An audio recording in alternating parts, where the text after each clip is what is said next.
এই শোনো না, আমাদের অন্ধবিশ্বাস চ্যানেলটি যারা এখনো সাবস্ক্রাইব করেননি, প্লিজ সাবস্ক্রাইব করে দাও। আর অল্প কিছু সাবস্ক্রাইবার হলে 1 লক্ষ পরিবার হবে। সবাই প্লিজ সাবস্ক্রাইব এবং বেশি বেশি শেয়ার করে দাও প্লিজ। জানিতে কতটা ডেসপারেট জেড রেডি কর। জেএফকে এয়ারপোর্টে আমার টিম থাকবে। কাম ফাস্ট ব্রো। নীল ফোনটা ছুঁড়ে ফেলে দিল পাশের সিটে। তার চোখে এখন কেবল তার অর্কিডকে ফিরে পাওয়ার উন্মাদনা আর খুনের নেশা। আজকে কল দিয়ে ছোট করে অর্ডার দিল, আইয়াজ, হ্যাঙ্গারে আমার পার্সোনাল জেট রেডি কর, উইদিন 10 মিনিটস। গাড়িটা এক ঝটকায় ঘুরে নিয়ে সে বিমানবন্দরের দিকে রওনা হলো। পিছে তখন পুরো শহর জ্বলছে, তবে নীলের হৃদয়ে আছে এক অন্য অন্তর্দহন। দুদিনের গভীর ও নিশ্চিন্দ্র অবচেতনা শেষে অবশেষে তিফুর জ্ঞান ফিরল। নিস্তেজ দেহটাকে অতি কষ্টের সামান্য সঞ্চালন করে সে পিটপিটিয়ে চোখ মেলে চাইল, কিন্তু এ কি! চোখের পাতা দুটো যেন পাথরের মতো ভারী। মাথার ভেতরটা এক অসহ্য যন্ত্রণায় ছিঁড়ে পড়ছে। ক্লোরোফর্মের সে তীব্র ছাঁচালো গন্ধ নেই ঠিকই, কিন্তু এক অদ্ভুত নেশার ঘুরে তার সমস্ত শরীর যেন অসাড় হয়ে আছে। আধুনিক চিকিৎসা বিজ্ঞানের কোনো এক নিগূঢ় রাসায়নিক প্রয়োগে তাকে এই দীর্ঘ সময় ঘুমের অতলে ডুবিয়ে রাখা হয়েছিল, যার র্যাশ এখনও কাটেনি। আশেপাশের পৃথিবীতে বড্ড অচেনা। দেহু দেখল সে এক বিশাল কক্ষের কিং সাইজ বিছানায় শুয়ে, জানালার ভারী পর্দা সরানো। বাইরে বিকেলের ম্লান আলো এসে পড়েছে ঘরের দামি কার্পেটে। ঘরের আসবাবপত্র আর সাজসজ্জা এক আভিজাত্য মেশানো নিঃসঙ্গতা। বিছানা ছেড়ে উঠে দাঁড়াবার চেষ্টা করতেই সে চমকে উঠল। সামনে একটা লাউঞ্জ চেয়ারে হেলান দিয়ে বসে আছে আরহাম। তার সেই গভীর ঘোর লাগা দৃষ্টি স্থির হয়ে আছে তিফুর বিবর্ণ মুখের উপর। সেই দৃষ্টিতে অদ্ভুত এক জয়ী হওয়ার নেশা, যেন কোনো এক নিষিদ্ধ শিকারকে সে অবশেষে আয়ত্তে এনেছে। তিহুর বুকের ভেতরটা এক নিমিষে কেঁপে উঠল। আরহামের ওই ঘায়াল করার চাহনি দেখে তার অবচেতন মন আর্তনাদ করে উঠল তৎক্ষণাৎ। মুহূর্তের মধ্যে দেহর দুশ্চিন্তা রূপান্তরিত হলো এক অগ্নি স্ফুলিঙ্গে। ভয়কে জয় করে সে ধরফর করে বিছানায় উঠে বসল। তার শান্ত স্বভাব যেন হঠাৎ কালবৈশাখীর রূপ নিল।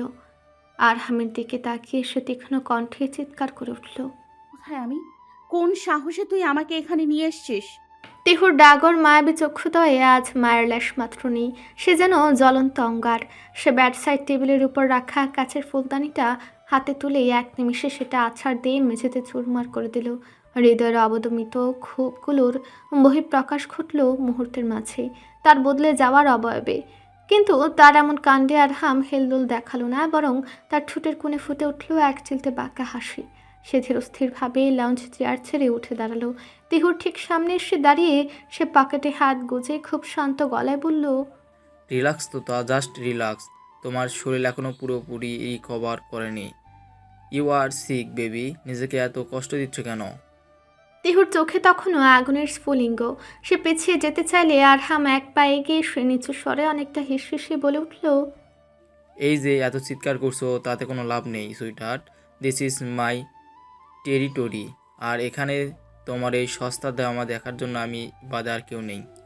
হঠাৎ করে আরহামের শান্ত কণ্ঠস্বর কঠোর হয়ে উঠল। তিহুর বাহুটা শক্ত করে চেপে ধরে সে দাঁতে দাঁত চেপে বলল, shut up and I just listen to me, don't try to play smart with me. আমার ধৈর্যের পরীক্ষা নিও না। তুমি কি ভেবেছিলে ওই নীল খানের ছায়াতলে গেলেই তুমি বেঁচে যাবে? How stupid are you. Tihu যন্ত্রণায় কুঁকে উঠলেও তার দৃষ্টি নুয়ে পড়ল না। আরহাম তার মুখের খুব কাছে মুখ নিয়ে এসে একটা শীতল হাসি দিয়ে আবার বলল, তুমি আমার সম্পত্তি হো, আর আমার জিনিস আমি কিভাবে নিজের কাছে ফিরিয়ে আনি সেটা তো ভালো করেই দেখলে। So stop this nonsense and get used to it. কারণ এখন থেকে এই চার দেওয়ালই তোমার পৃথিবী। পরক্ষণই নরম স্বরে সে বলল, আমি তোমাকে ভালোবাসি তোতা, আই জাস্ট লাভ ইউ। কেন বোঝো না ইউ স্টুপিড লেডি? আরহামের মুখে সম্পত্তির শব্দটা শোনা মাত্রই তিহুর শরীরের শিরায় শিরায় যেন বিদ্যুৎ খেলে গিয়েছে। বাদবাকি কোনো কথায় কর্ণগোচর হলো না তার।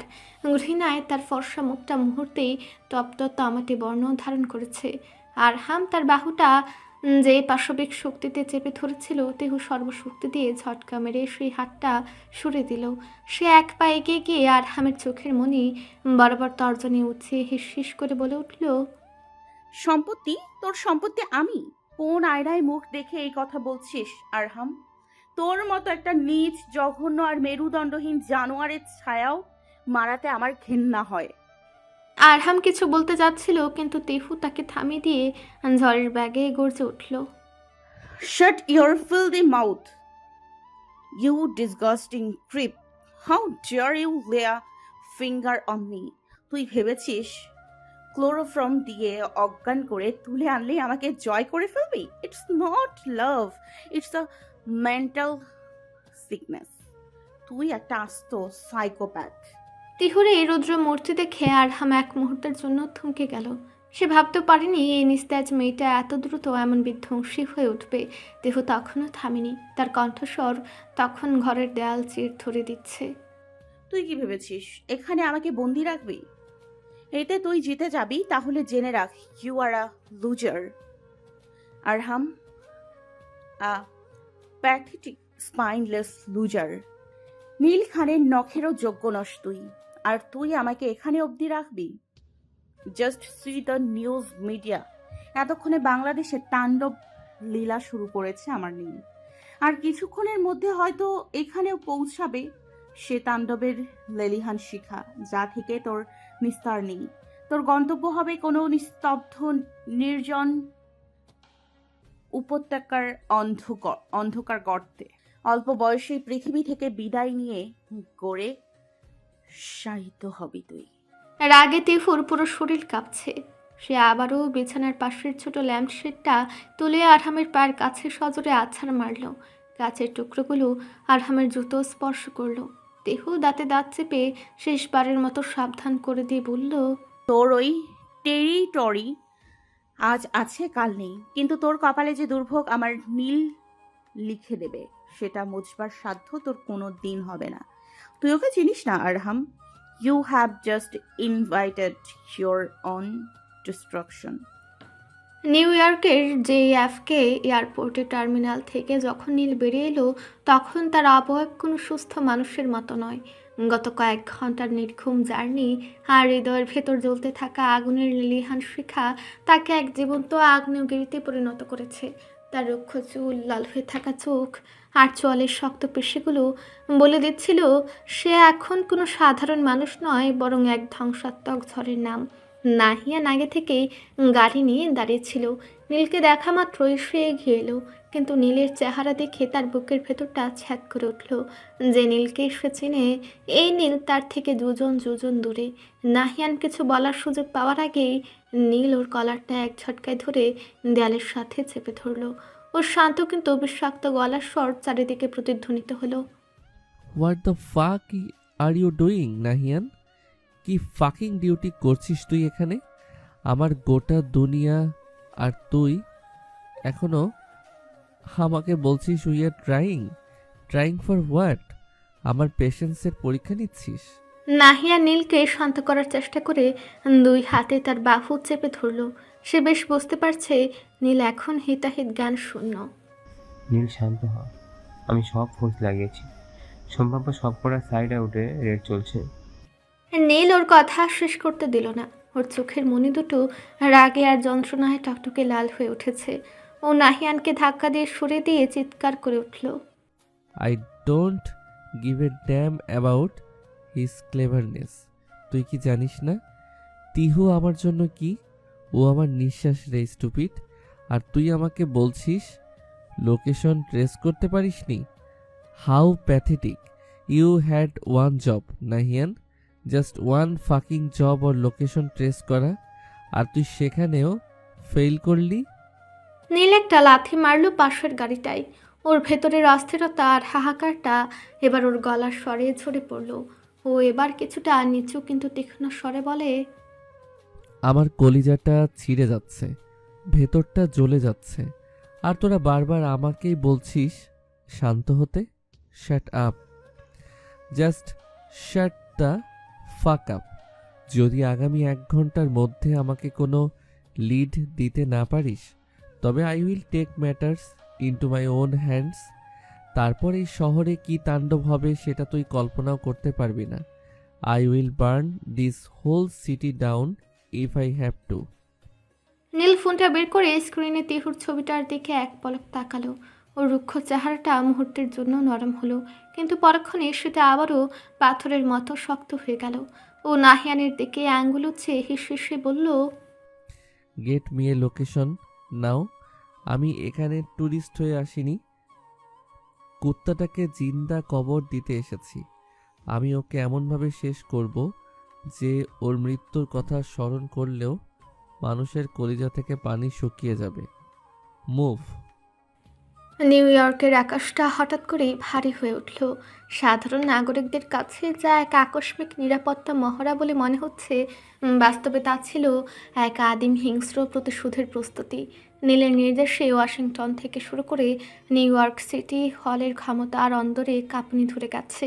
নীল যে এক ভয়ঙ্কর মস্তিষ্কের অধিকারী তার প্রমাণ মিলছে প্রতিটা মিনিটে। সড়ক পথে তখন শত শত কালো এসইউভি টায়ার জ্বালিয়ে রাস্তা দখল করে নিয়েছে। নাহিয়ানের নিজস্ব বাহিনীর সদস্যরা প্রতিটি মোড়ে মোড়ে চেকপোস্ট বসিয়েছে। নিতন্দ্র প্রহরীর ন্যায় কর্তব্যরত তারা। ইন্টারপোলের মোস্ট ওয়ান্টেড তালিকায় হ্যাকাররা সিগন্যাল ট্র্যাক করতে গিয়ে নিউ ইয়র্কের সাবওয়ে সিস্টেম পর্যন্ত জ্যাম করে দিয়েছে। স্থানীয় সংবাদ মাধ্যমগুলো ব্রেকিং নিউজে দেখাচ্ছে high stakes manhunt turns NYC into a war zone. নিউ ইয়র্কের মূল শহর থেকে কয়েকশো মাইল দূরে অ্যাপালেচিয়ান পর্বতমালার গহীন অরণ্যে ঘেরা আরহামের এই গোপন বাংলো। পাহাড়ের ভাঁজে ভাঁজে কুয়াশার আস্তরণ আর ঘন পাইন গাছের বুনন ভ্যাদ করে কোনো সিগন্যাল পৌঁছানো সাধারণ প্রযুক্তির সাধ্যের বাইরে। স্যাটেলাইট ট্র্যাকিং এড়াতে আরহাম এখানে হাই ফ্রিকোয়েন্সি জ্যামার বসিয়ে রেখেছিল, যাতে পুরো এলাকাটা পৃথিবীর মানচিত্র থেকে বিচ্ছিন্ন থাকে। কিন্তু আরহাম জানতো না, নীল খানের প্রতিশোধের আগুন কোনো কৃত্রিম জ্যামার দিয়ে আটকে রাখা সম্ভব নয়। নীলের নির্দেশে কাজ করা আন্ডারগ্রাউন্ড হ্যাকাররা সিগন্যাল ট্রায়াঙ্গুলেশন পদ্ধতিতে ওই নির্দিষ্ট এলাকার বিদ্যুৎ গ্রিডে অস্বাভাবিক লোড শনাক্ত করে ফেলেছে। ধীরে ধীরে নীলের শিকারী চোখ আরহামের লুকানো গর্তটা চিনে নিচ্ছে। ব্যাঙ্গালোর ড্রয়িং রুমে রাখা বিশাল এলইডি স্ক্রিনে তখন নিউ ইয়র্কের উত্তাল পরিস্থিতির খবর প্রচার হচ্ছে। আরহাম সোফায় বসে সংবাদগুলো দেখছিল, আর তার কপালে বিন্দু বিন্দু ঘাম জমতে শুরু করেছে। নিউজ অ্যাঙ্কর চিৎকার করে বলছে।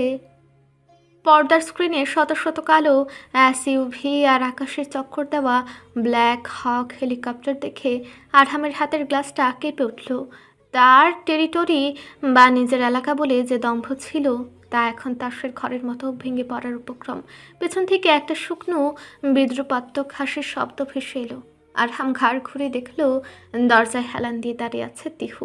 তার ফর্সা মুখে এখনও শুয়ে আগুনের আভা, কিন্তু ঠোঁটের কোণে এখন এক বিজাতীয় তৃপ্তির হাসি। তিহু ধীর পায়ে এগিয়ে এসে স্ক্রিনের দিকে আঙ্গুল উঁচিয়ে শান্ত স্বরে বলল, কি হলো আরহাম? তোমার ওই তথাকথিত টেরিটরি তো দেখছি এখন কাঁপছে। ওই যে দেখছো আকাশ কাঁপানো হেলিকপ্টারগুলো, ওগুলো কোনো সরকারি মহড়া নয়, ওটা নীল খানের নিঃশ্বাসের শব্দ। ও তোর মৃত্যু পরোয়ানা নিয়ে এই পাহাড়ের দিকে আসছে। আরহাম দাঁতে দাঁত চেপে বলল, শ্যাট আপ টিহু, ও এখানে পৌঁছাতে পারবে না। এই পাহাড়ের গোলক দাদায় ও হারিয়ে যাবে। তিহু এবার আরও একটু কাছে এগিয়ে এলো। তার চোখে মুখে এখন গভীর এক গুঁড়ো হাসি। সে ফিসফিস করে বলল, ভুল বলছিস, নীল হারাবার জন্য আসেনি, সে তোকে শেষ করতে এসছে। তুই ভেবেছিলি ওকে আড়ালে রেখে আমাকে জয় করবি? এখন দেখ, ও তোর পুরো শহরটাকেই নরক বানিয়ে দিয়েছে। তুই তো ইঁদুরের মতো গর্তে ঢুকে আছিস, কিন্তু বাঘের থাবা থেকে ওই অন্ধকার গর্ত তোকে বাঁচাতে পারবে না আরহাম। তোর ধ্বংসের কাউন্টডাউন শুরু হয়ে গেছে, জাস্ট ওয়েট অ্যান্ড ওয়াচ। তিহুর সেই বাঁকা হাসির আড়ালে লুকিয়ে থাকা আত্মবিশ্বাস আরহামের শির দ্বারা দিয়ে এক হিমশীতল স্রোত বইয়ে দিল। বাইরে তখন পাহাড়ের নিস্তব্ধতা চিরে দিয়ে দূরে কোথাও সাইরেনের শব্দ শোনা যাচ্ছে। এদিকে নীল এক যন্ত্রপক্ষীর উদরে বসে খুঁজে ফিরছে সারা আমেরিকা। নিষ্পলক চোখের উন্মাদ দৃষ্টি খুঁজছে নিজের অর্কিডকে। মনের নিভৃত কোণে কোথাও বেজে উঠছে, কোথায় পাবো বল, কোনখানে তুই, কোথায় তোর দেশ, আজ যাব। আমি তোমায় ভালোবাসি নিজের জীবনের চেয়েও বেশি। ট্রাস্ট মি তোতা, তোমাকে না পেলে আমি বাঁচব না। আকাশের মেঘগুলো আজ যেন কোনো এক অশুভ সংকেত বয়ে আনছে। নিস্তব্ধ ঘরে আরহামের নিঃশ্বাসের শব্দটাও তিহুর কানে তপ্ত সীসার মতো ঠেকছে। আরহামের চোখের দৃষ্টিতে আজ এক অদ্ভুত বন্যতা। হঠাৎই তার বলা কথাগুলো যেন চার দেয়ালের মাঝে বাতাসের আর্দ্রতা বাড়িয়ে দিল কয়েক গুণ। তিহু বিরক্তি ঘৃণায় মুখ কুঁচকে নিল। আরহাম তখনও বদ্ধ উন্মাদের ন্যায় প্রলাপ বকছে। সে হাঁটু গেড়ে এসে বসল তিহুর সম্মুখে। তিহু নাক কুঁচকে ছিটকে সরে গেল কিছুটা। Stop it Arham, don't talk like a nonsense.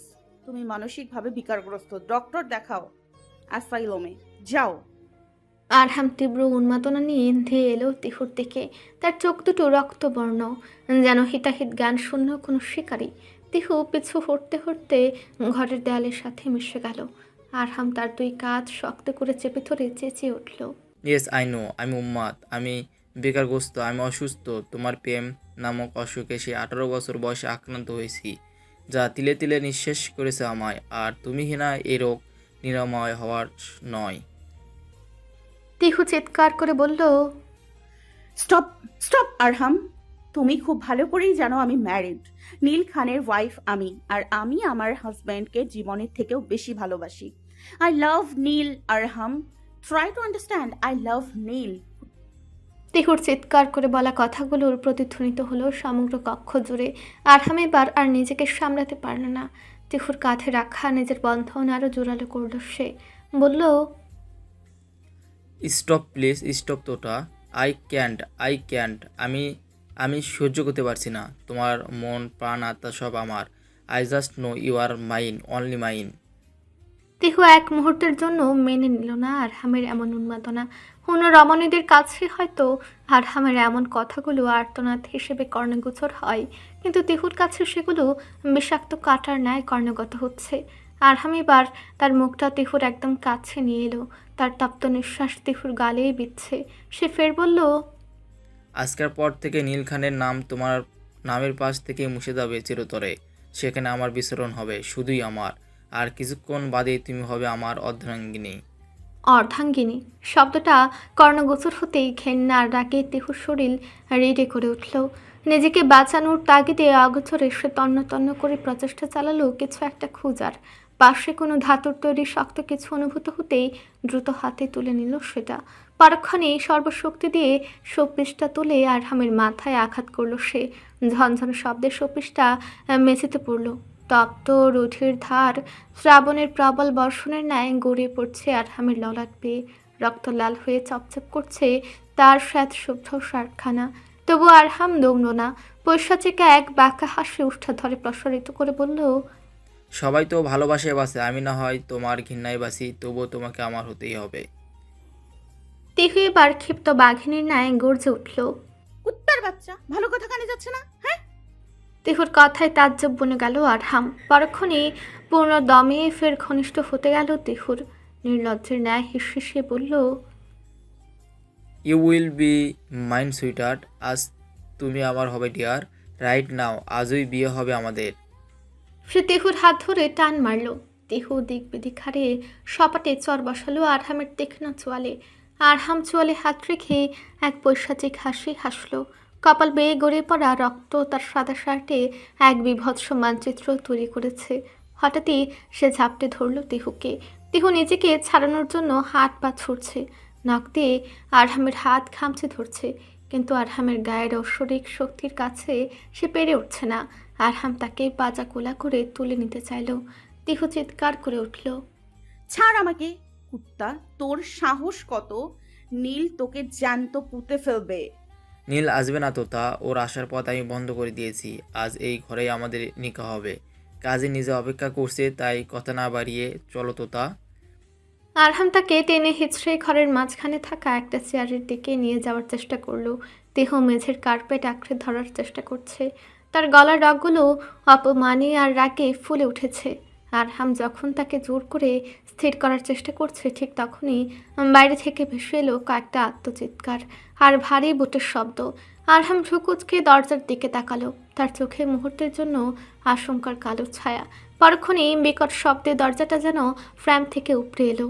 দরজার কবজা ভেঙে ছিটকে পড়ল মেঝের এক কোণে। ধুলো আর অন্ধকারের বুক চিরে সেখানে দাঁড়িয়ে আছে এক দীর্ঘদেহী মানব মূর্তি। পরনে কালো শার্ট, হাতা দুটো কোনোই পর্যন্ত গোটানো, ঘরমাক্ত কপালে লেপ্টে আছে অবিন্যস্ত চুলগুলো, নীল মণি বিশিষ্ট তীক্ষ্ণ চোখ জোড়ার যেন অগ্নিকুণ্ড জ্বলছে। নীলকে দেখা মাত্রই দেহ শরীরের সমস্ত শক্তি যেন ফিরে এলো। সে ফুপিয়ে কেঁদে উঠল। Mister politician. নীল এক মুহূর্তের জন্য দেহর বিধ্বস্ত অবস্থার দিকে তাকালো। হু হু করে উঠল বুকের ভেতরটা। নূর, নীল যখন উন্মাদের ন্যায় তিহুর দিকে এগিয়ে আসছে, ঠিক তখনই আরহাম থতমত খেয়ে তিহুর হাত ছেড়ে দিয়ে ড্রয়ার থেকে পিস্তল বের করার চেষ্টা করলো, কিন্তু নীল তাকে সেই সুযোগ দিল না। চোখের পলকে চিতার মতো ঝাঁপিয়ে পড়ল আরহামের উপর।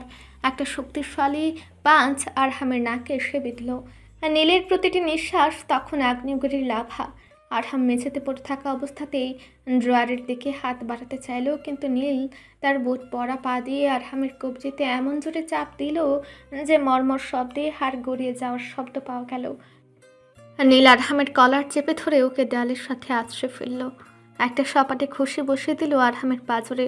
রক্তাক্ত আরহাম নীলের বিপরীতে সামান্য আঘাতটুকু করতে পারল না।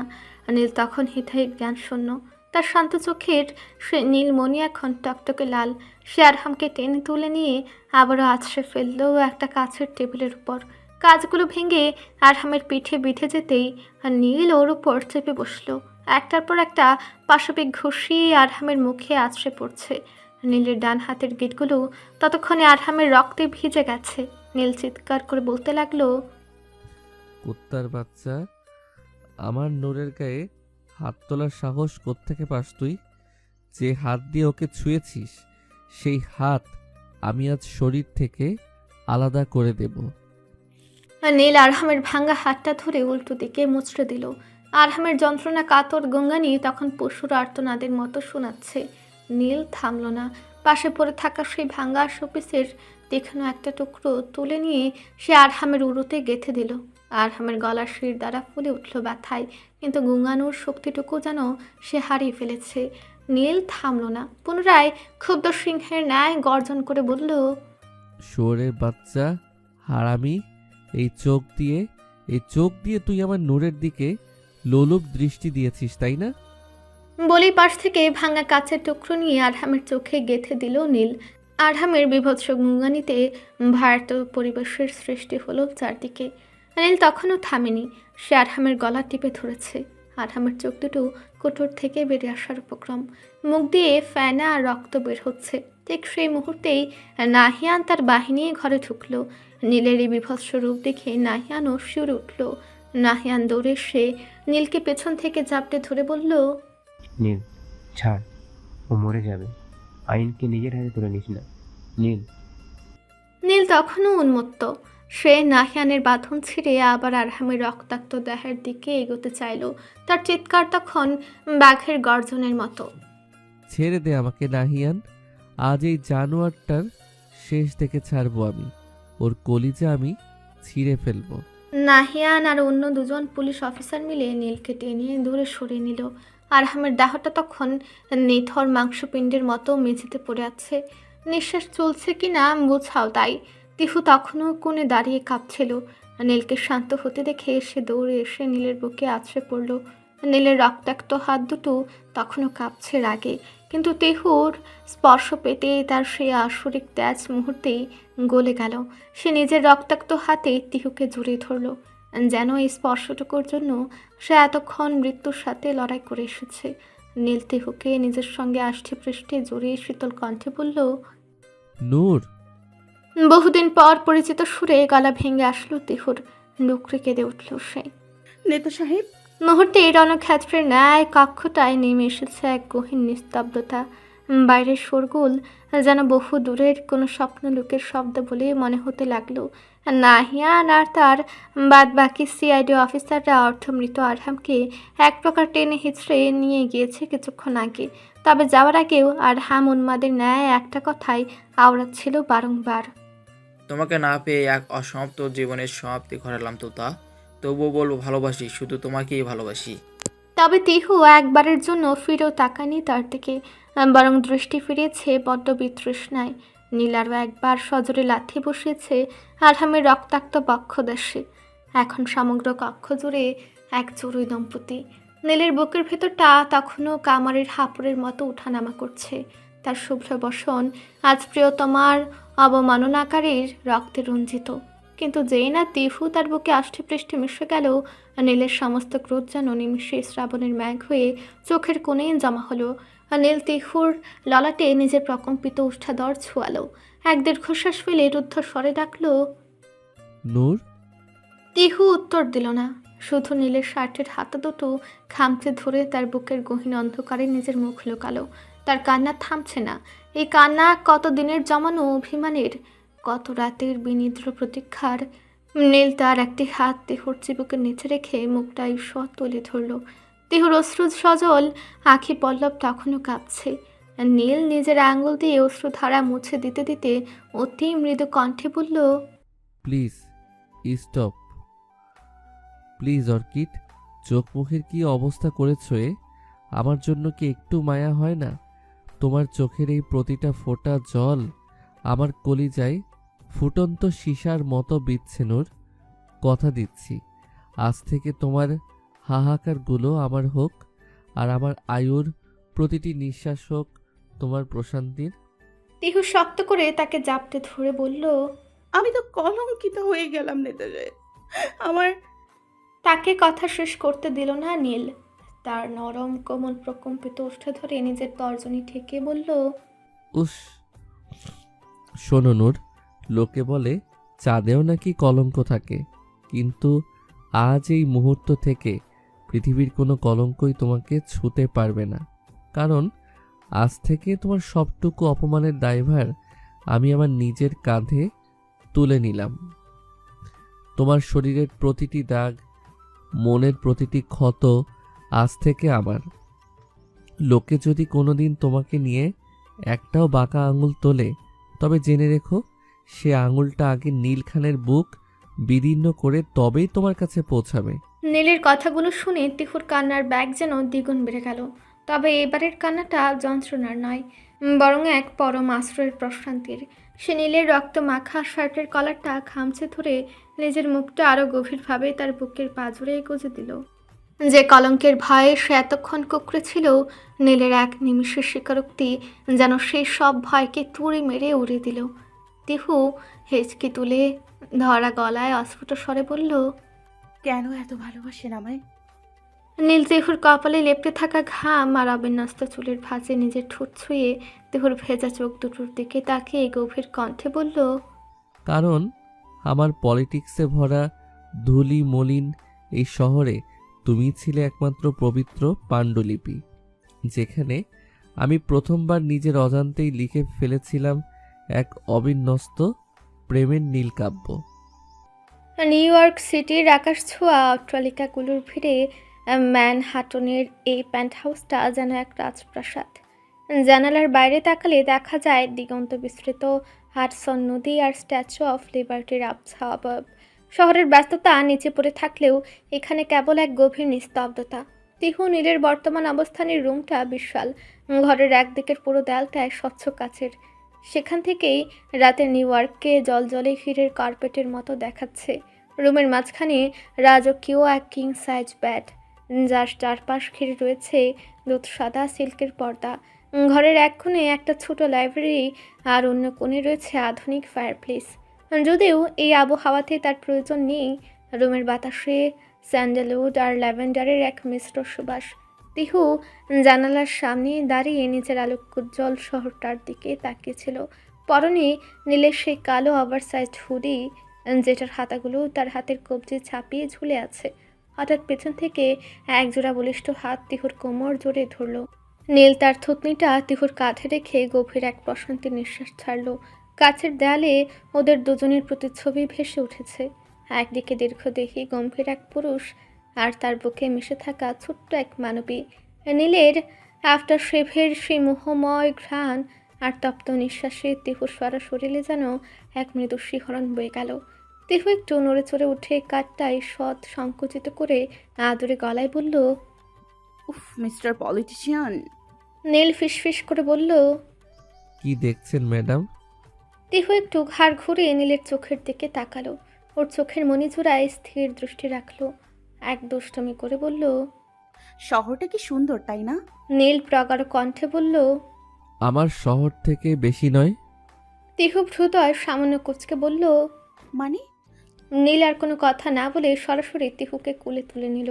আকস্মিক নীলের এমন কাণ্ডে অপ্রস্তুত হয়ে উঠল তিহু। তৎক্ষণাৎ নীলের গলা জড়িয়ে ধরল ব্যস্ত হাতে। ওর বুকের ভেতরটা তখন দূরে দূরে কাঁপছে। ঘন পল্লব বিশিষ্ট ডাগর চক্ষুদয় সামান্য ঝাপটে নীলের চোখের দিকে তাকিয়ে বলল। কি করছেন, নামান। নীল নাশাক্ত কণ্ঠে বলল। আমার শহরটাকে আগলে রেখেছি জাস্ট, যেই শহরে শুধু আমারই রাজত্ব, অন্য কারো নয়।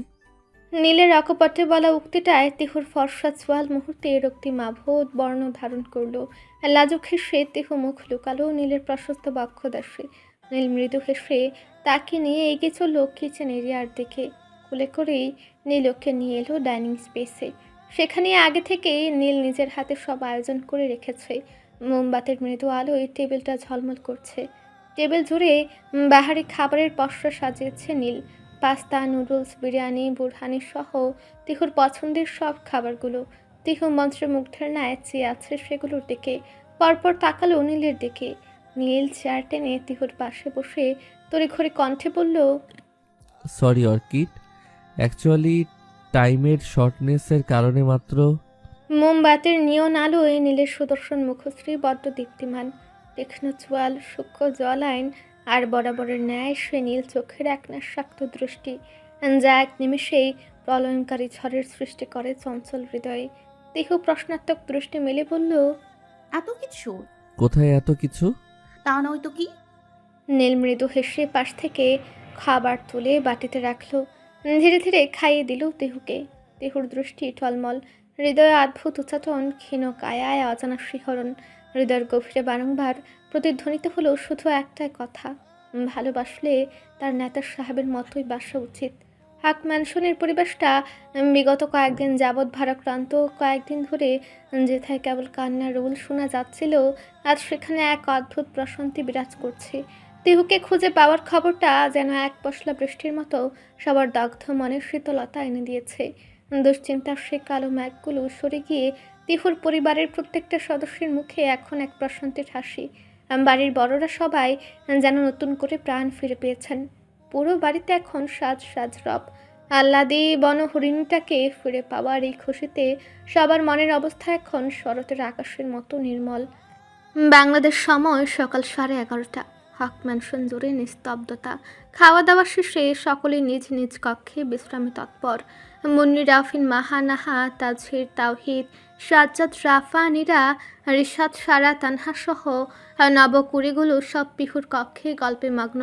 কথোপকথনের মাঝে চলছে কপট কপটের দৃষ্টির অন্তরালে প্রেম বিনিময়। রিশাদ তখন থেকে সকলের অগোচরে নীরার দিকে চেয়ে আছে অপলক, কিন্তু নীরা তাকালেই দৃষ্টি সরাচ্ছে তৎক্ষণাৎ। ব্যাপারটা বেশ উপভোগ্য পিহু, রাফা আর সারার কাছে। হুট করেই সকলের হয়ে পিহু রিশাদের দিকে তাকিয়ে বলল। আরে রিশাদ ভাই, তুমি সে না যে তান্নুকে বিয়ে করতে চাইতেন? আকস্মাৎ পিহুর এমন কথায় এতক্ষণের উচ্ছ্বসিত পরিবেশে ছাদ পড়ল। হাসির হাসির পরিবেশটা স্তব্ধ হলো মুহূর্তেই। সকলে তাকালো ছোট্ট তানহার দিকে। উপস্থিত সকলের মাঝে সবচেয়ে ছোট তানহা। বয়স সবে 9 কি 10। এদিকে রিশাদ 20 বছরের তাগড়া যুবক। তাই পিহুর এমন উল্টা পাল্টা কথায় বিরক্ত হলো মাহা ব্যতীত সকলে। তাজহির পিহুর মাথায় গাঁটটা মেরে বলল। ভেজাটা শুকিয়ে খাইছোস নাকি শুকনোটা ভিজিয়ে? পিহু প্রতিবাদে কিছু বলতে গিয়েও থামলো। মাথায় হাত বোলাতে বোলাতে বলল। মানে তোর মাথা আর আমার মুন্ডু, কিসব উল্টোপাল্টা বলছিস মাতাল? পিহু তাজহিরকে থাপ্পড় মেরে বলল। সবাইকে নিজের মতো ভাবিস মদন? সাজ্জাদ তাদের থামিয়ে ধমকে বলল। তাজির তো ঠিক কাজই করেছে, সব সময় উল্টোপাল্টা কথা বলিস কেন? পিহু সাজ্জাদের দিকে তাকিয়ে বলল। আরে ভাইয়া, বিশ্বাস করো আমি একদম মিথ্যা কথা বলিনি। পরক্ষণে সে রিশাদের দিকে ফিরে বলল। রিশাদ ভাইয়া, তুমি বলো না। পিহুর কথা শেষ হতেই পুরো ঘর যেন হঠাৎ সাইক্লিং র্যাসের মতো থেমে গেল। রিশাদের চনমনে মুখটা মুহূর্তেই তামাটে বর্ণ ধারণ করলো। সে অপ্রস্তুত হয়ে এদিক ওদিক তাকাতে লাগলো। আসলে ঘটনাটা ছিল বেশ মজার। তানহা হওয়ার পর তিহু যখন ওকে ছবি পাঠিয়েছিল তখন রিশাদ দুষ্টুমি করে বলেছিল, তোর বোন তো আমার জন্য স্পেশাল। সেই থেকে তিহুকে সে মজা করে শালিকা বলে ডাকতো। কিন্তু পিহু যে ভরা মজলিসে সেই পুরনো কাসুন দিয়ে এমনভাবে ঘেটে রিশাদের মান সম্মানের তন্দুরি বানাবে, সেটা রিশাদের কল্পনার বাইরে ছিল। রিশাদ একবার নীরার দিকে আর চোখে তাকালো। নীরা তখন মুখ টেপে হাসছে, যা দেখে রিশাদের অস্বস্তি আরো কয়েক গুণ বেড়ে গেল। সে আমতা করে বলল, মানে আমি তো শুধু পিচ্চিটাকে দেখে বলেছিলাম। তাজহির ফুরন কেটে বলল, ও তাহলে মতলব আগে থেকেই খারাপ ছিল। আমাদের ছোট তানুর ওপর শেষমেশ তোমার এই নজর। রিশাদ এবার কাচু মাচু হয়ে হেসে ফেলল। হঠাৎ ঘরের গোমট ভাবটা নিমিষে কেটে গেল। অট্ট হাসিতে ফেটে পড়ল সবাই। তানহা অবুঝের মতো সবার হাসি মুখ দেখছে। হঠাৎ মাহা তানহার মাথায় হাত বুলিয়ে বলল, দেখেছো তো কিউটি, বড় হওয়ার আগেই তোমার পাত্র রেডি। রিশাদ চোখ পাকিয়ে তাকালো মাহার দিকে। মুহূর্তেই অট্ট হাসিতে ছেয়ে গেল চারিপাশ। হাসির এই চরম মুহূর্তেই হঠাৎ মুন্নির ফোনের রিংটোন বেজে উঠল। সবার মনোযোগ সেদিকে। মুন্নি স্ক্রিনের দিকে তাকিয়ে ভ্রু কুচকালো। পরক্ষণেই সবার উদ্দেশ্যে মুচকি হেসে বেরিয়ে গেল রুম থেকে। কি অবস্থা ম্যাডাম, ভুলে গেলেন নাকি? সেদিনের পর থেকে একটা বারো ফোনও দিলেন না। কি অকৃতজ্ঞ করে বাবা। ভেসে আসা পুরুষ কণ্ঠটায় চোখ কুচকে তাকালো মুন্নি। চিনতে পারলেও প্রশ্ন করে বলল, মিস্টার শেহতাজ। শেহতাজ এজি চেয়ারে গা এলিয়ে দিয়ে বলল। চিনলেন তাহলে? মুন্নি গম্ভীর ভঙ্গিমায় বলল, কিছু বলবেন? এত তাড়া কিসের ম্যাডাম? তারা কিছু নাই, বাট আমি অপরিচিত লোকের সঙ্গে দীর্ঘ বাক্য আলাপ পছন্দ করি না। শেহতাজ রীতিমতো অবাক হয়ে বলল, আমি অপরিচিত? পরিচিত ছিলেন বুঝি? এই জন্যই বলে নারী জাতি ছলনাময়। কিছুদিন আগে যাকে বাঁচাতে গিয়ে নিজের অবিবাহিত জীবনটাকে স্বেচ্ছায় দাপন করছিলাম, আজ নাকি সে আমায় চিনে না।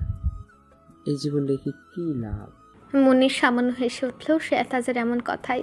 পরপর বলল, কেমন আছেন মিস্টার? এই চলছে কোনো রকম। ও, ঢাকা ব্যাক করবেন কবে? God knows. মানে এখানে কিছু কাজ আছে এখনো, তারপর ফিরবো। সিরিয়াস কিছু? মানে শেহতাজের হঠাৎ মুন্নির চোখের সামনে ভেসে উঠল নীল আর দেহুর পরিণয়ের মুহূর্ত, আর তার নিজের অবস্থান। সঙ্গে সঙ্গে হাস্যোজ্জ্বল মুখশ্রীতে বাসা বাঁধল এক রাস মলিনতা। তৎক্ষণাৎ শেহতাজের উদ্দেশ্যে সে বলল, ফোন রাখুন। মানে শেহতাজের কথা শেষ হওয়ার আগে মুন্নি কল কেটে দিল। শেহতাজ বেচারা অবাক হয়ে চেয়ে রইল স্ক্রিনের দিকে। বেচারা বুঝলো না মুন্নির হঠাৎ এমন মুড সুইংয়ের কারণ। সেপ্টেম্বর মাসে নিউ ইয়র্ক যেন এক স্বপ্নীল কুহকিনী। শরৎ আর হেমন্তের সন্ধিক্ষণে দাঁড়িয়ে থাকা এই সকালটা বড় অদ্ভুত। বাইরের আকাশে মেঘের লেশ মাত্র নেই। কেবল এক চিলতে সোনাঝাড়া মিষ্টি রোদ প্যান্ট হাউসের বিশাল কাচের দেওয়াল ভ্যাট করে চোরের মতো ঘরে ঢুকে পড়েছে। সে আবাধ্য রোদের ছটায় সে লুটিপুটি খাচ্ছে তিহুর ঘুমন্ত মুখের উপর, ঠিক যেন কোনো নিপুণ চিত্রকর তার তুন থেকে সবটুকু স্নিগ্ধতা ঢেলে দিয়ে এক জীবন্ত ক্যানভাস এঁকেছেন। তিহুর ঘুমের ঘোরটা তখনও পুরোপুরি কাটেনি। সে তপ্ত অথচ কোমল রোদের পরশ যখন ওর চোখের পাতায় খেলা করতে শুরু করলো, ও ঈষৎ ভ্রু কুচকে আলতে করে চোখ মেলে তাকালো। জানালার বাইরে অগণিত অট্টালিকার ফাঁক দিয়ে উকি দেওয়া আকাশের নীল আর ঘরের ভেতরকার সে গুমঠি নিস্তব্ধতা সব মিলিয়ে এক গভীর প্রশান্তি তার সর্বাঙ্গে যেন এক মায়া ছড়িয়ে দিল। তিহু অবচেতন মনে তার ডান হাতটা পাশে বাড়িয়ে দিল, কিন্তু সেখানে নীলের সেই চেনা বলিষ্ঠ শরীরের উষ্ণতা নেই। বেছানার সেদিকটা এখন বড্ড একা। চাদরের সূক্ষ্ম ভাঁজগুলো কেবল তার কিছুক্ষণ আগের অস্তিত্বের অনীরব সাক্ষী হয়ে আছে। তিহু ধরফরে উঠে বসলো। এলোমেলো চুলগুলো কপালের উপর এসে পড়েছে। চোখের পাতা দুবার পিটপিট করে সারা ঘরের দৃষ্টি বুলিয়ে মৃদু স্বরে ডাকলো, মিস্টার পলিটিশিয়ান শুনছেন? ঘরটা বড্ড বেশি শান্ত। কোনো উত্তর এলো না। তিহু ভাবলো হয়তো নীল কিচেন এরিয়ায় প্রাতরাশের আয়োজনে ব্যস্ত, কিন্তু মনটা কেন যেন একটু উচাটন হয়ে উঠল। এক অজানা শূন্যতা তাকে ঘিরে ধরল। বিছানা ছেড়ে আলস্য ভেঙিয়ে ধীর পায়ে সে এগিয়ে গেল বিশাল ঘরের কোণে রাখা সে বিশাল আকার আয়নাটার সামনে। স্বচ্ছ কাচের সে আয়নায় নিজের উস্কো খুস্কো রূপটা দেখে সে নিজেই খানিকটা হাসল। হঠাৎ আয়নার পাশে রাখা জিনিসের উপর চোখ পড়তেই তিহু নিঃশ্বাস যেন এক মুহূর্তের জন্য থমকে গেল। দীর্ঘ আয়নাটার নিচে ফাঁকা জায়গাটায় রাখা ম্যাট সাটিন সিল্কের ডার্ক ব্লু শাড়ি। শাড়ির জমিনটা এতটাই মসৃণ যে সকালের আলো পড়ে সেখান থেকে এক অপার্থিব দ্যুতি ছড়াচ্ছে, ঠিক যেন গভীর সমুদ্রের নীল জলরাশি স্থির হয়ে আছে। তার পাশে রাখা একজোড়া প্লাটিনামের ঝুমকো, যার উপর দৃশ্যমান ক্ষুদ্র ক্ষুদ্র হিরে কণারা, সঙ্গে এক হাত ভর্তি রিনঝিন করা গাঢ় নীল কাচের চুড়ি আর গোলাপ বেলির মিশ্রণে তৈরি গাজরা। সব কিছুর ঠিক মাঝখানে ধাপধাপে সাদা একটা চিরকুট। দেহ কম্পিত হাতে চিরকুটটা তুলে নিল। হঠাৎ তার দৃষ্টি স্থির হলো তার উপর গোটা গোটা হরফে লেখা কিছু কথাটাই। নীল শাড়িতে আমার নীল শহরটাকে আরও একবার নতুন করে রাঙিয়ে দিন ম্যাডাম।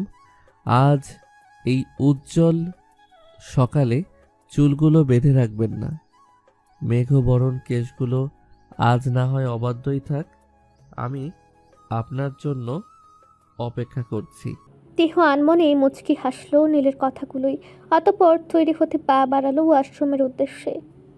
দর্পণের সম্মুখে দাঁড়িয়ে নিজের প্রতিবিম্বের দিকে চেয়ে আজ নিজেরই চেনা দায় হয়ে পড়েছে তিহুর।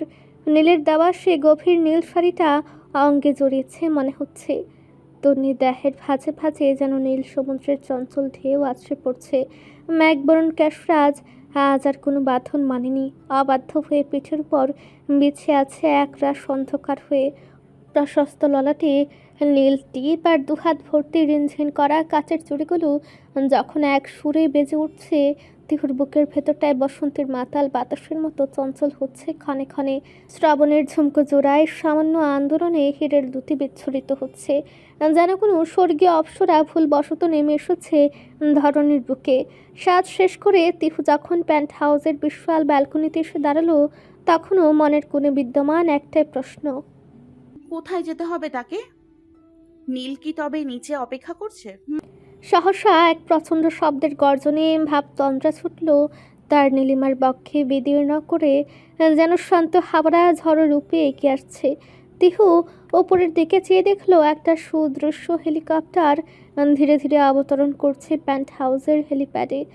বাতাসের উদ্দাম ঝাপটায় তিহুর অবাধ্য ক্যাশরাজ মুখে এসে পড়েছে অবাধ্য প্রেমিকের ন্যায়। শাড়ির আঁচল উঠছে পতপত ছন্দে। হেলিকপ্টারটি স্থির হতে ভেতর থেকে এক মার্জিত রুচিসম্পন্ন মেয়ে পাইলট বের হলেন। তিহুকে দেখে ঈষৎ হাস্য সম্ভাষণ জানিয়ে বললেন। তিহু বুঝল এ সবই তার নেতা সাহেবের সূক্ষ্ম কারসাজি। লাজুক হেসে সে পা বাড়ালো সেই উড়ন্ত যানের দিকে। হেলিকপ্টারটা যখন মাটি ছেড়ে শূন্যে ভাসল, প্রকাণ্ড নিউ ইয়র্ক শহরটাকে ছোট্ট খেলনারূপে বোধ হতে লাগলো। কিন্তু মুহূর্ত কয়েকের মধ্যেই সে যান্ত্রিক নগরের ধূলি ধূসর ছবি মুছে গিয়ে উদ্ভাসিত হলো এক দিগন্ত বিস্তৃত শ্যামলিমার সমারোহ। সমস্ত নগরীটাই যেন এক ক্ষুদ্র জনপদে পরিণত হয়েছে।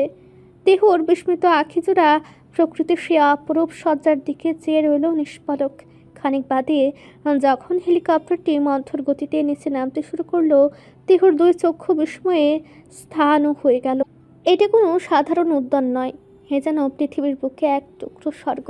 চারিপার্শ্বে কেবল গোলাপ আর গোলাপের অন্তহীন লহরী, লাল সাদা হলুদ আর গোলাপি রঙের সে পুষ্প সমুদ্র। যেখানে চোখ যায় সেগুলো যেন দিগন্তের ওপারে গিয়ে মিশেছে। মধ্যস্থলে এক বিশাল গোলাকার চত্বর, মসৃণ সবুজ গালিচার ন্যায় ঘাস। আকাশযানটি যখন সেই তৃণভূমির উপর অবতীর্ণ হলো, তিহুর হৃদস্পন্দন যেন নিজের কর্ণের কাছে স্পষ্ট ধ্বনিত হতে শুনল। হেলিকপ্টার থেকে নামতে এক অদ্ভুত সৌরভ তার ইন্দ্রিয়ে দুলা দিয়ে গেল। চরাচর নিস্তব্ধ, কেবল মলয় বাতাসের মৃদু শিরশিরানি। হঠাৎ সেই নিস্তব্ধতার বুক চিরে ভেসে আসলো গিটারের সে চিরচেনা টুংটাং মূর্ছনা। কোনো এক মায়াবী আকর্ষণে তিহুর দৃষ্টি সেই সুরের অভিমুখে ধাবিত হলো তৎক্ষণাৎ। গোলাপ কুঞ্জের অন্তরাল ছাপিয়ে ধীরে ধীরে স্পষ্ট হচ্ছে নীলের অবয়ব।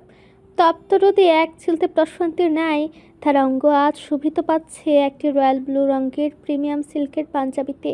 পাঞ্জাবির উপর এক গভীর কালো রঙের মাখপলি জহর কোট। চোখে সে চিরচেনা নেশাক্ত দৃষ্টি। গিটারের তারে আঙুল বুলিয়ে হুট করেই নীল গেয়ে উঠল। যখন খোলা চুলে হয়তো মনের ভুলে, তাকাতো সে অবহেলে দু চোখ মেলে। হাজার কবিতা বেকার সবিতা, তার কথা কেউ বলে না, সে প্রথম প্রেম আমার নীলাঞ্জনা। গানের প্রতিটা কলি যেন তিহুর হৃদয়ে তীরের মতো বিচ্ছে। নীল গাইতে গাইতে মন্থর পায়ে এগিয়ে এলেন তিহুর দিকে। তিহু তখন পুতুলের ন্যায় দাঁড়িয়ে। নীল তার ঠিক সামনে সে এক পা ভাঁজ করে হাঁটু গেড়ে বসলো। গিটারটা পাশে রেখে পকেট থেকে বের করে আনলো নীল হীরের একটি আংটি। ঠিক সেই মুহূর্তেই অন্তরিক্ষ হতে শুরু হলো এক অদ্ভুত বর্ষণ। না, জল বর্ষণ নয়, এ এক উন্মাদ প্রেমিকের সৃষ্ট পুষ্পবর্ষণ। উপর থেকে হেলিকপ্টার দিয়ে ঝরছে শত সহস্র গোলাপের পাপড়ি। লাল গোলাপি পাপড়িতে ঢেকে যাচ্ছে তিহুর নীল শাড়ি, ওর চিবুক আর চারপাশের ঘাস। নীল আংটিটি তিহুর সম্মুখে ধরে প্রগাঢ় কণ্ঠে বলল, আমার অগোছালো শহরের রাজত্ব তোমার নামে লিখে দিতে চাই অর্কিড। থাকবে তো এই পলিটিশিয়ানের নীলাঞ্জনা হয়ে আমার, তার অবিন্যস্ত প্রেমের নীলকাব্যের শেষ পাতা পর্যন্ত। নীলের কণ্ঠস্বর যখন তিহুর কানে পৌঁছালো তখন ওর চারপাশের জগৎটা যেন এক লহমায় স্থির হয়ে গেল। উপর থেকে ঝরে পড়া গোলাপের পাপড়িগুলো তিহুর চিবুক ছুঁয়ে গড়িয়ে পড়ছে, ঠিক যেমন ওর চোখের কোণ বেয়ে নামছে অবাধ্য নোনা জল। নবকিশোলয়ের ন্যায় কাঁপছে তিহুর ওষ্ঠাধর, কিন্তু কোনো শব্দ বের হচ্ছে না। মুখ ফেটে কান্না আসছে ওর, তবে কান্না দুঃখের নয়, এ প্রাপ্তির পূর্ণতায় হাহাকার করে ওঠা এক আনন্দ। বহু কষ্টে মাথা ঝাঁকিয়ে অস্ফুট স্বরে সে উচ্চারণ করলো, জীবনের শেষ নিঃশ্বাস পর্যন্ত আপনার সঙ্গে থাকতে চাই মিস্টার পলিটিশিয়ান। জীবনের শেষ নিঃশ্বাসটাও আপনার বক্ষ দেশ থেকেই ত্যাগ করতে চাই। তিহুর অকপটে বলা স্বীকারোক্তিতে নীলের চোখের কার্নিশ পেয়েও ঝরল এক ফোঁটা আনন্দ অশ্রু, যেখানে মিশে আছে এক রাস পূর্ণতা। রাত তখন 12টা কি 1টা। গভীর রাতেও ঘুম না আসায় বিরক্ত লাগছে বেশ। বিছানা ছেড়ে উঠে বসলো রাফা। গলাটাও বেশ শুকিয়ে এসেছে। ব্যাড সাইড টেবিল হাতড়ে দেখলো আজ পানির পাত্রটা অনুপস্থিত, তাই ভাবলো নিচতলায় যাবে একবার পানি আনতে। যে ভাবনা সে কাজ। বিরক্তি নিয়ে বিছানা ছাড়লো রাফা। সারা বাড়ি নিঝুম অন্ধকারে ডুবে আছে। কেবল করিডোর দিয়ে টিমটিমে কিছু নাইট ল্যাম্পের আলো আবছা এক মায়া তৈরি করেছে। রাফা পা টিপে টিপে সিঁড়ি দিয়ে নিচতলায় নেমে এলো। কিচেনের দরজার কাছে আসতে বুকটা কেমন ছ্যাদ করে উঠল তার। অন্ধকার কিচেনের ভেতর থেকে কেমন একটা খসখস শব্দ ভেসে আসছে। রাফা ভাবলো কোনো চোর টোর ঢুকলো না তো। সাহসে ভর দিয়ে সে কিচেনে পা রাখলো। দেওয়ালের সুইচ বোর্ডটা হাতড়াতে যাবে ঠিক তখনই টের পেল তার পিছনে কেউ একজন দাঁড়িয়ে আছে। ভয়ে শরীরের রক্ত হিম হয়ে এলো রাফার। সে সর্বশক্তিতে চিৎকার দিতে যাবে, কিন্তু শব্দটা গলা দিয়ে বের হওয়ার আগে একজোড়া শক্ত এবং শীতল হাতের তালু তার মুখটা সজোরে চেপে ধরলো। পরক্ষণে এক প্রবল টানে তাকে পিছনের দেয়ালের সাথে চেপে ধরলো সে আগন্তুক। অন্ধকারে রাফা শুধু তার দেহের ভারী গঠন আর তপ্ত নিঃশ্বাস অনুভব করতে পারছে।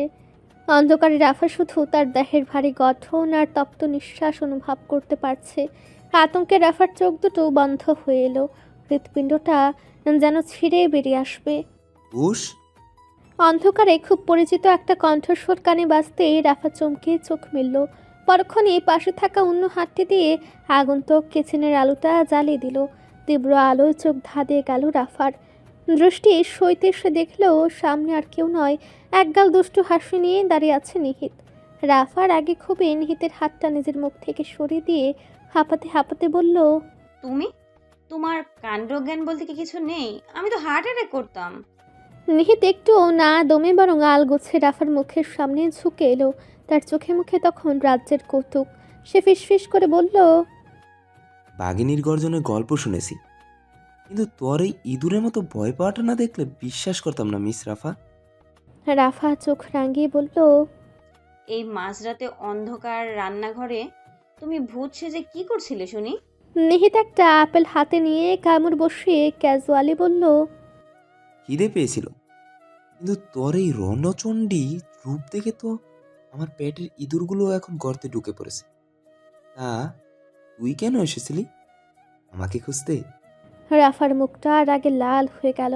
সে তুতলামি করে বলল, আপনাকে খুঁজতে যাব কেন? আমি পানি খেতে আসছিলাম। আপনি একটা আস্ত জঙ্গলি। নিহিত ভ্রু কুচকে বলল, জঙ্গলি? বাহ, বাঘিনী যে এখন গালিগালাজেও নেমেছে এর দেখছি। মিস রাফা, মাঝরাতে পানি খাওয়ার নাম করে রান্না করে এসে পরপুরুষের গায়ের উপর আশ্রে পড়াটা কোন দেশের ভদ্রতা শুনি? রাফা রাগে ফুঁসতে ফুঁসতে বলল, আসতে পড়েছি মানে? তুমি তো আমাকে দেয়ালের সাথে সেটে ধরেছিলে। আর পরপুরুষ মানে কি? হ্যাঁ, কি মিন করতে চাইছো? তুমি কি একদম ধুয়ে খেয়েছো? নিহিত এক পা এগিয়ে সে রাফাকে আবারও কুণ্ঠাসা করে ফেলল। নিচু স্বরে বলল, তুই ছোটবেলায় যখন আমার সাইকেলের চাকা লিক করে দিয়েছিলি তখন তুমি কোথায় ছিল? আর শোন, দূর ধরতে না পারিস অন্তত আয়নায় নিজের চেহারাটা গিয়ে দেখ। ভয় তো মুখটা একদম চুনো হয়ে গেছে। রাফা সজোরে নিহিতকে ধাক্কা দিয়ে সরে দেওয়ার চেষ্টা করে বলল, তোমার মুখ দর্শন করার চেয়ে আয়নায় নিজের ভূত দেখা ঢের ভালো। সরুন আমার সামনে থেকে, পানি খেয়ে বাঁচি। নিহিত গ্লাসটা টেবিলের উপর থেকে একটু দূরে সরে রেখে বলল, হুম, এত সহজে না। আগে বল, কাল সকালে আমার জন্য কফি বানিয়ে দিবি কিনা বল। দিবি বললে তবেই পানি পাবি। রাফা দাঁতে দাঁত চেপে উত্তর দিল, কাভি নেহি, আপনার মতো অসভ্য লোকের জন্য আমি কফি বানাবো? তার চেয়ে বিষ ঢেলে দেওয়া ভালো। নিহিত শব্দ করে হেসে উঠল। সেই হাসিতে সারা রান্নাঘর যেন গম গম করে উঠল। সে রাফার খুব কাছে মুখ নিয়ে ফিসফিস করে বলল, বিষ দিলেও তোর হাত থেকেই খাবো অর্ধাঙ্গিনী। ও থুরি হবু বাঘিনী, এখন পানি খেয়ে তাড়াতাড়ি ঘরে গিয়ে ঘুমা, নাহলে ডার্ক সার্কেল পড়লে কাল সকালে বাচ্চাগুলো তোকে দেখে ভয় পাবে, ভাববে ডাকুলা এসেছে। বলে নিহিত হাতের আপেলটা নাচাতে নাচাতে শীষ দিতে দিতে রান্নাঘর থেকে বেরিয়ে গেল। রাফা সেদিকে তাকিয়ে রাগে পা ঠুকলো। হে লোকটা কি কোনোদিন মানুষ হবে না? রাগে গ্লাসটা তুলে এক ঢুক পানি খেয়ে সে বিড়বিড় করলো, দাঁড়ান মিস্টার নিহিত, কালকে কফিতে যদি লবণের বন্যা না বইয়ে দিয়েছি তবে আমার নামও রাফানা। রাত্রি নিস্তব্ধ পরিবেশ। নিউ ইয়র্কের ব্যস্ত শহরের বুকে প্যান্ট হাউসের এই বিশাল ব্যালকনিটা যেন এক বিচ্ছিন্ন দ্বীপ। এর নিচে নাগরিক কোলাহল স্তীমিত হয়ে এসেছে, আর উপরে কালো মখমলের মতো আকাশে জ্বলজ্বল করছে অগণিত নক্ষত্র। আজ যেন আকাশের তারাদের সভা বসেছে। ব্যালকনির প্রশস্ত কাউচে নীল আর তিহু পাশাপাশি বসে আছে। তিহুর পরনে এখনও সেই নীল শাড়িটা, যা চাঁদের আলোয় এক মায়াবী রূপ ধারণ করেছে।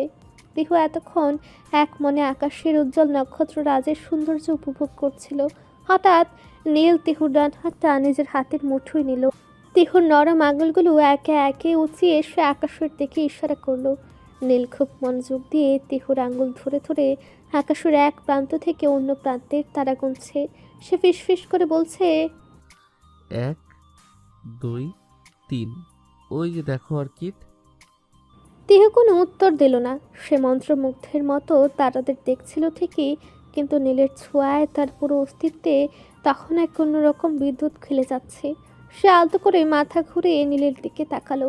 রূপালী জ্যোৎস্না নীলের তীক্ষ্ণ নাসিকা পল্লব আর চোয়ালের ভাঁজে এসে পড়েছে। তার সেই নেশাক্ত চোখ দুটো এখন তারাদের খুঁজে ব্যস্ত। নীলের এমন শিশুসুলভ আচরণ তিহুকে অবাক করলো। যে মানুষটা দিনের আলোয় গম্ভীর মেজাজের দুর্ধর্ষ এক পলিটিশিয়ান, রাতের এই নির্জনতায় সে কতটা সরল। নীলের গভীর মনোযোগ লক্ষ্য করে তিহুর ঠোঁটের কোণে এক চিলতে হাসি ফুটে উঠল। সে অপলক দৃষ্টিতে নীলের মুখের দিকে চেয়ে রইল। নীল হঠাৎ খেয়াল করলো পাশে থাকা মানুষটি একদম নিশ্চুপ। সে আঙ্গুল গুনা থামিয়ে ঘাড় ঘুরিয়ে তিহুর চোখের দিকে তাকাতেই থমকে গেল। দুজনের দৃষ্টির অঘোষিত মিলন ঘটল সেই তারাময় আকাশের নিচে। নীল মৃদু হেসে বলল, কি দেখছেন ম্যাডাম? তিহু লাজুক হাসল। নীলের হাতের উপর নিজের হাতটা আরো শক্ত করে চেপে ধরে বলল, আকাশের তারা তো সবাই দেখে নেতা সাহেব, কিন্তু এই পলিটিশিয়ানের মনের ভেতরের আকাশটা দেখার ভাগ্য কজনের হয়? নীল কিছুক্ষণ স্তব্ধ হয়ে চেয়ে রইল। তারপর তিহুর হাতটা টেনে নিয়ে নিজের ঠোঁটের কাছে ছোঁয়ালো। সে স্পর্শে রাতের নিস্তব্ধতা যেন আরো গভীর হলো। তিহু চোখ বুঝল আবেশে। এভাবেই অতিবাহিত হলেও মুহূর্ত খানিক। হঠাৎ তিহু নীলের কাঁধে মাথা রাখলো। নির্জনতার বুক ছেড়ে মুগ্ধ কণ্ঠে বলল, জানেন মিস্টার পলিটিশিয়ান, প্রিন্সেস ডায়নার একটা উক্তি ছিল, আমি যাকে ভালোবেসেছিলাম সে ব্যতীত পৃথিবীর সকলে আমাকে ভালোবেসেছিল, কিন্তু আমার ক্ষেত্রে সেটা সম্পূর্ণ বিপরীত। কেন জানেন? নীল ব্যগ্র দৃষ্টিতে তাকালো তিহুর দিকে, গভীর কণ্ঠে বলল। কেন? তিহু মুচকি হাসলো খানিক, প্রাণ ভরে শ্বাস নিয়ে মুগ্ধ দৃষ্টিতে নীলের পানে চেয়ে বলল। কারণ আমি যাকে ভালোবেসেছিলাম সে পৃথিবীর সমস্ত ভালোবাসা কুড়িয়ে এনে আমাকে দিয়েছিল, সমগ্র ভালোবাসা সঞ্চয় করে শুধু আমাকেই নিজের করেছিল। আই লাভ ইউ বউ। বরাবরের ন্যায় আজও কলের প্রথমে অপর প্রান্তের মানবীটিকে হ্যালোর পরিবর্তে আই লাভ ইউ বলল নাহিয়ান। এটা উপস্থিত সকলের কাছে স্বাভাবিক হলেও বড্ড অস্বাভাবিক ঠেকল তিহুর কাছে। আর নাহিয়ান ফোনটা কানে চেপেই বেরিয়ে গেল বিমানের লঞ্চ থেকে। বিদেশের মাটিতে দীর্ঘ নির্বাসন আর জীবনের উপর দিয়ে বয়ে যাওয়া একের পর এক কালবৈশাখী ঝড়, সবটা যেন আজ এক নিমিষে ফিকে হয়ে আসছে। নীল আর তিহুর জীবনে যে অনিশ্চয়তার কালো মেঘ জমেছিল তা কাটিয়ে আজ তারা পরম শান্তিতে বাংলাদেশে ফিরছে। প্রিয় মাতৃভূমির মাটির সুদা গন্ধ নেওয়ার জন্য ছটফট করছে মনটা। আর তাদের এই প্রত্যাবর্তনের মিছিলে বড় সারথি হয়ে আছে নাহিয়ান। বহুদিনের কর্মব্যস্ততা আর ছোটাছুটি থেকে এক দীর্ঘ ছুটি নিয়েছে সে। বিমানের লাউঞ্জে অপেক্ষমান ছিল তারা সকলেই। হুট করেই একটা ফোন আসায় নাহিয়ান তৎক্ষণাৎ হ্যালোর পরিবর্তে এমনটা বলে বেরিয়ে গিয়েছে। তিহু চমকে নীলের দিকে চেয়ে বলল। নাহিয়ান ভাইয়া এমন করলো কেন? তিহু এক ঝলক তাকালো মাত্র প্রস্থান করা নাহিয়ানের দিকে, মৃদু হেসে বলল। He is like that. বউ কল দিলে দিন দুনিয়ার হুঁশ থাকে না ওর। তিহু চোখ সরু করে বলল। তাহলে ঠিক আছে, সবাইকে আপনার মতো নাকি? হ্যাঁ, যে সারা দিন নিজের পার্টি অফিস নিয়ে পড়ে থাকবে। নীল মুহূর্তে ব্যাকআপ সাজলো তিহুর এমন কথায়, বোকা কণ্ঠে বলল। মানে আমার মাথা সরুন এখন। তিহু সামান্য সরে যেতে নিতেই নীল তাকে এক ঝটকায় নিজের বক্ষদেশ বরাবর নিয়ে তার চুলগুলো কানের পিছে গুজে দিয়ে কানের কাছে ফিসফিসিয়ে বলল। রেগে কতদূর যাবেন ম্যাডাম? আপনার শেষ গন্তব্য তো এই রাগী গম্ভীর আর বদমেজাজি পুরুষটারই বক্ষদেশ, তাই না? তিহু মেয়েকে রাগ দেখালো, পরক্ষণে অনুভব করলো আশেপাশের সকলে এখন তাদের দিকেই তাকিয়ে আছে। তৎক্ষণাৎ সে মুখ লুকালো নীলের প্রশস্ত বক্ষদেশে। নীল সামান্য মৃদু হাসতে তিহু তার বুকের বাঁ পাশে আলতো আঘাত করে বলল। নির্লজ্জ নেতা। লজ্জাবতী আমার বাবুর মাতা। লাউঞ্জ থেকে ঘোষণা আসতে নীল আর তিহু উঠে দাঁড়ালো। নাহিয়ান ততক্ষণে তার বউয়ের শিশিরের সাথে প্রেমময় আলাপ সেরে ফিরে এসেছে, চোখে মুখে এক চিলতে দুষ্টুমি হাসি। এদিকে তিহুর মনের ভেতর তখন রীতিমতো তবলার বাড়ি পড়ছে। এর আগে যখন এই দেশে এসেছিল তখন তো সে ছিল চেতনাহীন, বলা চলে জীবন্ত পুতুলের ন্যায়। প্রাইভেট জেটের সেই সফরের কোনো স্মৃতি তার মস্তিষ্কে ধরা নেই। তাই আজই প্রথম সজ্ঞানে সে বিশাল এক যান্ত্রিক পাখির প্যাটে চড়তে যাচ্ছে। বিমানের ভেতর ঢুকে তিহুর চোখ ছানা বড়া, চারদিকে ছকঝকে তকতকে ভাব। আর এয়ার হোস্টেসদের কৃত্রিম হাসিতে সে যেন আরও বেশ জড়সড় হয়ে গেল। নীল ওর অবস্থা বুঝতে পেরে আলতো করে তিহুর কাঁধে হাত রাখল। ভয় পাচ্ছ? তিহু দ্রুত মাথা নেড়ে বলল। কই না তো, ভয় পাবো কেন? যদিও মুখ হেসে সাহসের পরিচয় দিচ্ছিল, কিন্তু সিটে বসার পর যখন বেল্ট বাঁধার সময় এলো তখন তার হাত দুটো কাঁপছিল স্পষ্ট। নীল নিজের বেল্ট বেঁধে তিহুর দিকে ঝুঁকে এলো। তীব্র প্রেমময় স্পর্শে সে তিহুর বেল্টটা ঠিক করে দিতে দিতে চোখে চোখ রাখলো। তিহু সেই গভীর চাহনিতে নিজেকে একটু সামনে নিল ঠিকই, কিন্তু হৃদয়ে প্রবাহমান উদ্বেগ আর আশঙ্কা দমাতে পারল না কিছুতেই। ইঞ্জিন যখন গর্জন করে উঠল তিহু শক্ত করে সিটের হাতলটা চেপে ধরল। বিমানটা যখন রানওয়ে ধরে তীব্র গতিতে ছুটতে শুরু করলো তিহুর মনে হলো তার হৃৎপিণ্ডটা মুছে গলা দিয়ে বেরিয়ে আসবে।